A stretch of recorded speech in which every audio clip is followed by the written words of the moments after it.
Auzubillahiminash-shaytanir-rajim. Bismillahir-rahmanir-rahim. Assalamu alaikum gobrio. Son mawzu chu son mazmoon chu Urdu. Son mawzu chu az Sood par do horfi alfaz. Gobrio. Sood sait ralawo is yum munasib harf to aht banan alfaz. Gwanthi ralawo is sood sait ele ben sa sood sait ralawo be ben sab sood sait ralawo te ben sat sood sait ralawo khai ben sak. Sood sait ralawo dal ben sad sood sait ralawo re ben sar sood sait ralawo toy ben sat.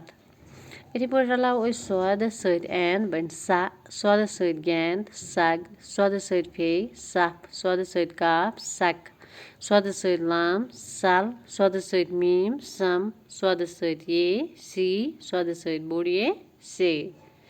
Gobrio it purtin banu es sodas patan tukuru koshish tu likho pani copy pat ithai purtin.